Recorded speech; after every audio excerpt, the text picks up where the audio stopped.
मंदिराच्या बाहेर लिहिलेलं एक सुंदर वाक्य. जर उपवास करून परमेश्वर आनंदी असते तर या जगातील रिकामे पोट असलेला भिकारी मनुष्य जगात सर्वात सुखी असता. उपवास शरीरासाठी नाही तर विचारांसाठी केला पाहिजे. मनुष्य स्वतःच्या नजरेत सुखी असला पाहिजे. जग तर परमेश्वरापासून सुद्धा दुखी आहे. मित्र हो, चिमण्या जिवंत असताना कीटक खातात आणि याच चिमण्या जेव्हा मृत्यू पावतात तेव्हा हेच कीटक त्यांना खातात. म्हणून एका गोष्टीवर लक्ष ठेवलं पाहिजे की वेळ आणि परिस्थिती केव्हाही बदलू शकते. त्यामुळं कधीही कुणाचाही अपमान करू नका. कधीही कुणालाही आजमावू सुद्धा नका.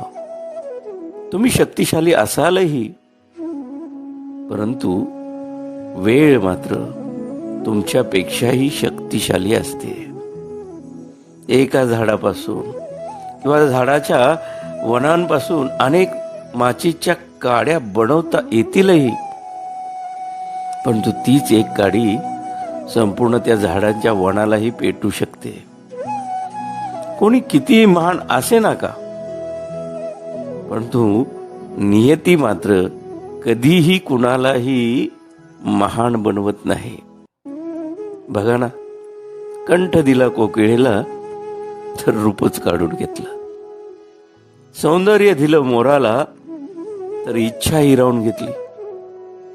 इच्छा दिली मानवाला तर समाधान मात्र दूर नेलं.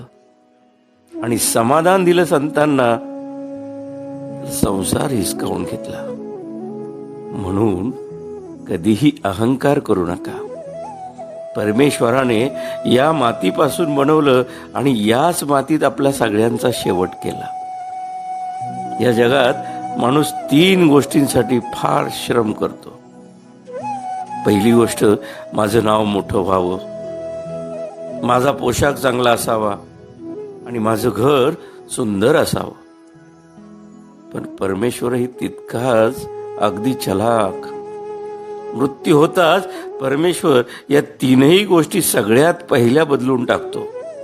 नावापुढं स्वर्गीय, पोशाख कफन आणि घर स्मशान करून टाकतो. कटू आहे पण सत्यही आहे, जे आपण समजून कधीच घेत नाही. अहो, दगड एकदाच देवळात जातो पण भगवंत होतो. माणूस 1000 वेळा मंदिरात जातो पण दगडच राहतो.